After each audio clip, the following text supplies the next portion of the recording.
So Felon 47 has bombed another ally. I'm talking about Qatar. At least I thought they were an ally.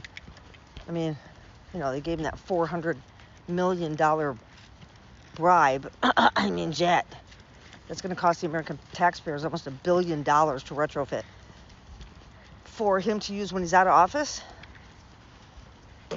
Nobody that builds a fucking ballroom the size of a Walmart supercenter next to the White House has any intention of ever leaving. Let me just be very clear about that.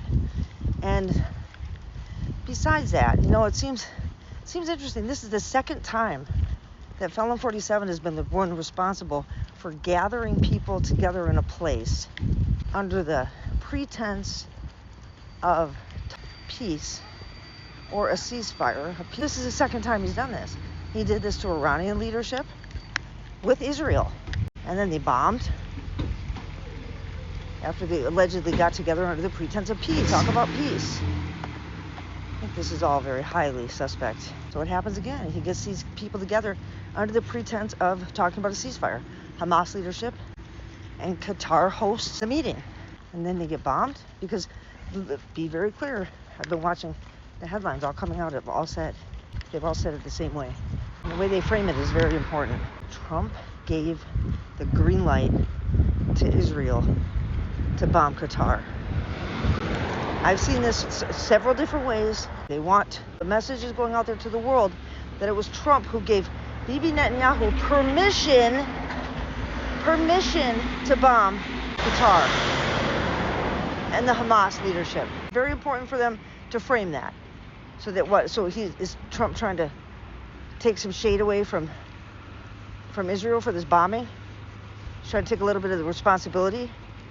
So Israel gets just what, half as much hate? Fucking bullshit, you guys. I want you to remember when Zelensky was in the Oval Office, Israel has an election. If they're not at war anymore, they have to have an election. And Bibi Netanyahu is not going to win a fucking election in Israel right now. Fucking whack job right-wing Zionists.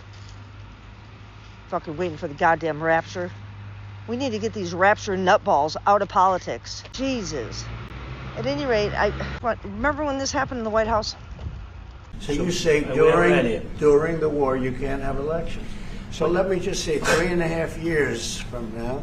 So you mean if we happen to be in a war with somebody, no more elections? Oh, that's good. Yeah, that. Just kind of musing to himself, but aloud, so everybody around him could hear. Oh, so if we don't have yeah, you know that seed was planted firmly that day. This is what we're going to have to worry about. And he's invading Chicago. Good luck with that. I'm originally from a place near Detroit, so I've been to Chicago many, many times in my life. I don't know. I think it's a bad place to pick. And I hope everybody stays peaceful. Martin Luther King Jr., he knew what he was talking about. His movement was so successful because it remained peaceful.